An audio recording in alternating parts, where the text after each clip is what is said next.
ताम्रपाषाण युग चालकलिथिक पीरियड। ताम्रपाषाण युग या ताम्रपाषाण संस्कृति का आरंभ नवपाषाण युग के बाद हुआ। ताम्रपाषाण युग या ताम्रपाषाण संस्कृति में उपकरण, औजार और हथियार के निर्माण में पत्थर के साथ तांबे का भी प्रयोग बहुतायत में होने लगा, इसीलिए इस समय को ताम्रपाषाण युग या ताम्रपाषाणिक युग कहते हैं। नवपाषाण युग के अंत में धातुओं का प्रयोग बढ़ने लगा। सर्वप्रथम धातुओं में तांबे का प्रयोग किया गया।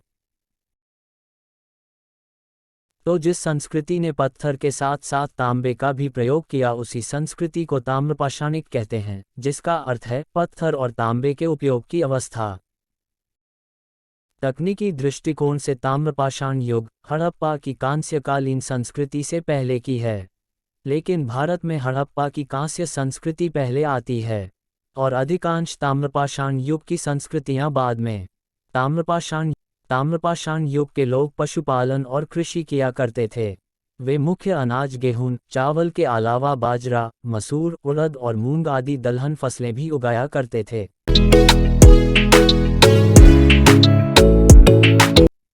वे लोग भेड़, बकरी, गाय, भैंस और सुअर पाला करते थे।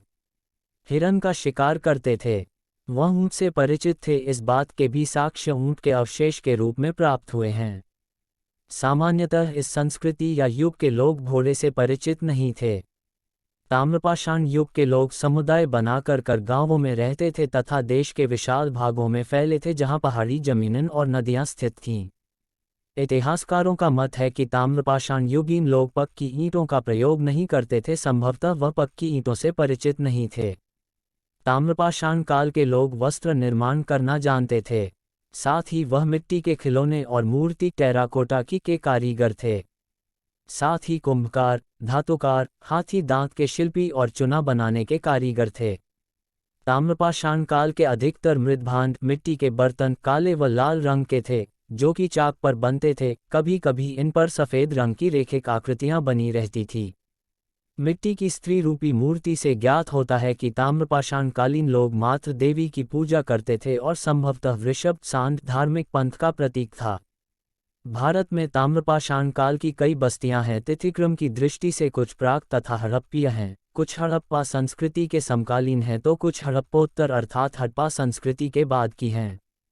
भारत में ताम्रपाषाण युगीन बस्तियां दक्षिण पूर्वी राजस्थान गिलोद, राजसमंद, आहार, उदयपुर, पश्चिमी महाराष्ट्र जोखे, नेवासा, सोनगांव और दैमाबाद, अहमदनगर, चंदौली, कोल्हापुर, इनामगांव। इस युग की सबसे बड़ी बस्ती यहीं मिली है। पुणे, पश्चिमी मध्य प्रदेश, मालवा, कयाथा, मंडला, एरन, गुना।